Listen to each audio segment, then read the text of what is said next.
এই যে খালগুলাতে কখনো নৌকা চলছে, আমরা মানুষের কি অসুবিধা পানি বন্যা লেগে দিচ্ছে আমাদের না বান যে পড়ছে এই কারণে এটা বন্ধ বান কেন দিছে, কে দিছে? যারা বাড়ি করছে আশেপাশে যারা বাড়ি করছে বাড়ি করছে রাস্তার ব্যাপারে এতে আপনাদের কি সমস্যা হয়েছে? আমরা পানি পানি নালা সব বন্ধ হয়ে গেছে পানি করতে পারতেছে না। মনে করেন পানি বাড়ি বৃষ্টি হলে পানি খারাপ হয়ে যায় পানি জমে যায় পানি করতে পারে না রাস্তাঘাট যা আছে সব বাড়ি বৃষ্টি প্লাবন হয়ে যায় ফসল নষ্ট হয়ে যেতেছে, মানুষের চলাফেরা পথ ঘাট নষ্ট হয়ে যেতেছে।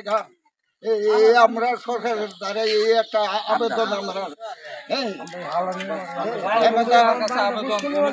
আপনার দৈরাবাড়ি থেকে দৈরের হাল পর্যন্ত এই জায়গা সারাটা তল হয়ে থাকে, মানুষের চলাফেরা করতে না, ফসল করতে ফসলের লেগে সমস্যা কৃষি সব মাই যেতেছে সরকারের দ্বারা আমরা আবেদন যে সমস্যার তারাও ইয়ে পর্যন্ত দৈনের হাল থেকে দৈরাবাড়ি পর্যন্ত এই জায়গা ইয়ে করে ফসল সব মারা যাইতেছে। এই আমরা আবেদন সরকারের দ্বারা। এই হালটা আগে কত বড় ছিল, কিরকম ছিল?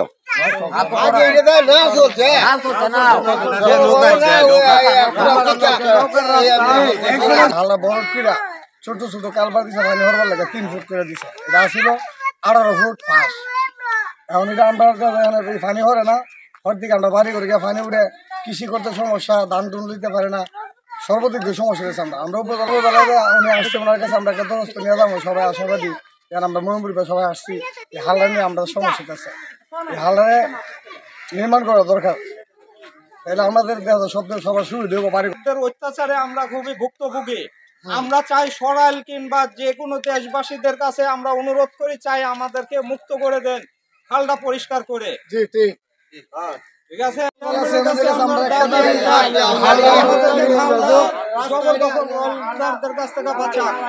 আমরা এমন একজন উপজেলা চেয়ারম্যান বানাইছি যাতে ওনার কাছে আমরা সব সুখে দুঃখে।